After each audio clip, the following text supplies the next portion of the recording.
UTSA football post-game wrap-up. JJ Perez, Inside Runner Sports. Greg Luca, San Antonio Express News. Roadrunners drop a tough one tonight, Greg. 33-14 to a pretty good UAB team. Yeah, they're pretty good. Pretty good's probably fair. Yeah, it was for me, a surprisingly close game. What do you think? I am of two minds about it because it was a 2-point game midway through the third quarter. But you look at the final stats and they kind of got worked in that sense too. I mean, they were outgained pretty heavily. What was it? I know they had 220 yards and UAB had like 4 something. Get some notes there. 492. 492. They were outgained 492 to 220, which is not what you're looking for. I'm obviously the struggles of the offense is kind of well documented at this point, but that's kind of the most surprising thing for me is while the defense did make some plays, we saw an interception, a couple of big time stops. They gave up a lot of yards. I mean, giving up nearly 500 yards is rough. Yeah, we were just talking about, I think it was like 11 yards per pass attempt. Yes, and they were getting gashed down the field pretty consistently. And even when they kind of forced third downs, it just felt like UAB was able to find something big when they needed to be able to pull away. Now, the offense for UTSA I think is still worth talking about because I thought they made an attempt to get the ball down the field a lot more than I'm used to seeing from them. And just either Lowell missed the throws or there was the one that Tariq Woolen had a play at and dropped it. And I think if you're going to do that as UTSA, you have to be able to convert on some of them. Yeah. They had one deep pass to Strickland for 35 yards, right? Yep.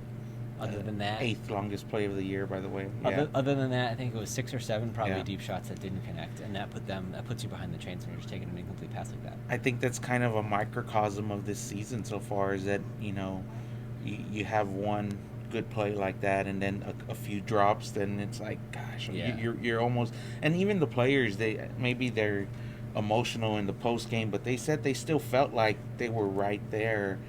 And this game was kind of theirs to lose, almost. Yeah, in a sense, they really were right there. I mean, you talk about, there was a couple big plays. I think the roughing the punter when UTSA was down 16-14 in the third quarter. Yes. And that keeps the drive alive. And then UAB hits a 44-yard pass, and then a 25-yard touchdown pass right after that. Now you're down 9.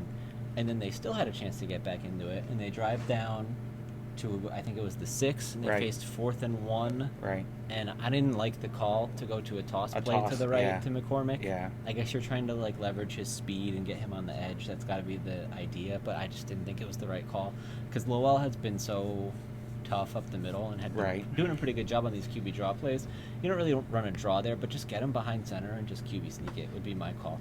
But during the week, Frank Wilson was talking about the strength of UAB's defense is those interior tackles. Yeah. And those, I guess there was probably some scouting that went into that of saying we're not going to have a great opportunity to move those guys off the line of scrimmage in this kind of situation when they know it's coming. And then in the moment, I felt like maybe going for a field goal was the best shot there because they had went for a field goal, before there was a penalty that gave them the first down to keep the drive alive. And UTSA actually went fast to try and I think they were going to sneak it and try and push it, but UAB called a timeout, and that may have been, I guess, the turning point in this game. I think that last play, the toss that was stuffed, Wilson said after the game, and he wasn't really talking about this directly, but he did say that they were having a hard time moving the ball all the way down the field. Yeah. So if you get to the 5, you want to score a touchdown. You got to try and put it in the box, And that had to be the mindset there. So I don't hate that call at all. I mean, you think you can get 4th and 1 because you're playing power football. That's kind of what you are. But I thought that they did an interesting thing because I was expecting UAB would just kind of load the box and make them throw it. And in a sense, they did that. But UTSA played for 4 wide or maybe even 5 wide in certain scenarios. So they forced UAB to defend the perimeter some. Yeah. Even if you're just going one-on-one, that's still only 7 guys that you're left to put in the box. Right. So they still would be able to create a numbers advantage, but it would be a little less crowded, which would either give Lowell an opportunity to scramble for it or they can just run it and hopefully find a lane that way. So I thought they called an interesting game offensively. I think going for deep shots is another way to kind of balance that out and create hopefully more run opportunities. But again, if you can't connect on them, and the run game did not run for a great average, even though Lowell had a pretty good game on the ground. I think he got up to 85 yards, something like that. Yeah. But it just wasn't enough overall. We didn't mention the penalties last week, and there weren't a huge amount today, but the ones they did have seemed to have, an impact on a couple of drives. The roughing the punter especially was the one that really honestly kind of swung the game, it felt like, because if they can get the ball back there down 2, you had just come off a good scoring drive, and you feel like you have a chance. But it's just weird to feel like it felt like they put some good drives together, which is why it's strange to look at the stats at the end and see they gained 220 yards, which is like it's their lowest total this year. I mean, last year they were below that a few times because last year was rough. But generally, I thought that it felt like they were able to move the ball on offense a little bit better than that. But UAB was able to drain a lot of time off the clock too. They won time of possession, I think. Yeah. I have to look at it again, but it felt like they were able to control the ball that way. It's hard to win games under 300 yards of total offense, and it's just when you're making mistakes and you have a very small margin of error. But really, if you think about the way they were playing the game, if you hit one or two of those shot plays, now you're at 300. Because these were 40-yard plays that you're not connecting on. Yeah. So that's when the guys say they were 2 or 3 plays away. That's kind of what they're talking about too. So I do think they were closer than the final score indicates in some senses, like we talked about at the beginning, but in another sense, the numbers are what they are, and it's not going to reflect well on them in kind of any kind of efficiency or whatever you want to point at. I think that was probably their game plan coming in to try and do that, and like you said, they did take a little bit more shots down the field than we're used to seeing, and I mean, it's going to come down to execution and connecting on those plays. So they made a couple of big plays, like the interception they got. Was critical. It just felt like every time. There was 2 or 3 times I think where we thought, oh, this might be it. Like this is the end of the charge. And then they would do something like that to kind of keep the game in the balance. As Wilson likes to say. Yeah, just couldn't get over the hump. Saw a record low in attendance tonight for the program, just over 15,000, under 16,000 actually, and it wasn't very festive and loud in here. It was really quiet. It was kind of bizarre, honestly. To see the way fans just kind of died at the stands. Do you know why this game particularly? The way the season's going? I mean, they're coming off a win. And I think we talked about how much a win against UTEP would excite the fan base, and clearly it did. Clearly not at all. Right, and it's just, I mean, this season probably is at the crossroads if it's not already past it. You 2-4 through 6 games, and a struggling offense and a defense that probably has more questions than answers, and it's it's just a tough spot. You got to be at Rice, or it's going to be a really, really long second half.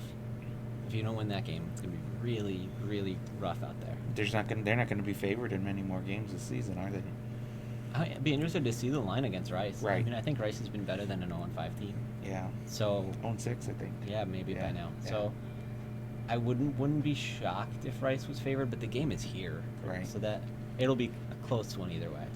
So this game they were 13-point underdogs, and I think against Rice it'll certainly be closer than that. However it shakes out, it could be 2 or 3 points for whoever they decide to favor.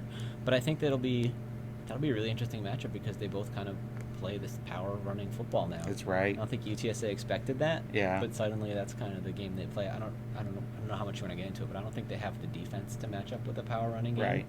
But we'll see. I mean, when your linebackers are converted DBs or like Trevor Harmonson, who's kind of a smaller guy, I don't know how well you match up with a power football team like Rice, but we'll see what they can come up with. At this point of the season and where UTSA is at offensively, are you kind of surprised we haven't seen another quarterback play besides Lowell?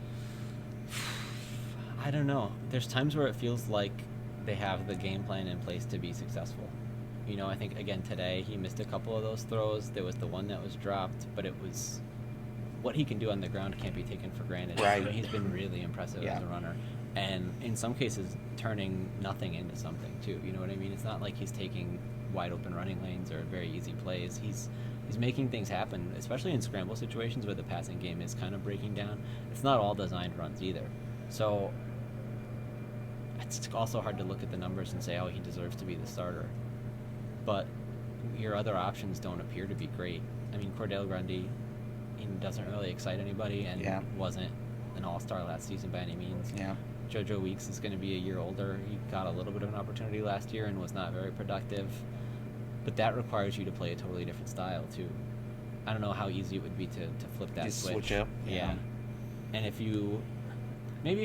they lose to Rice, because there's certain teams you probably can't beat playing the way that they're playing now. Right. And Rice is probably one of the teams you can beat playing the way you're playing now. So if you lose to Rice, is there an off week after that? Yeah, bye week, then Texas A&M. That would be a good time to make a switch, I think. I mean, you got to be careful about throwing somebody in against Texas A&M. Right. But, to feel like you have a stretch of very difficult games after that where power football is not going to get it done, then maybe that is a time to go to something different. Well, that'll wrap it up here from the Dome. JJ Perez, Greg Luca, appreciate the time. Thanks for watching. Thanks for watching. See you guys next week.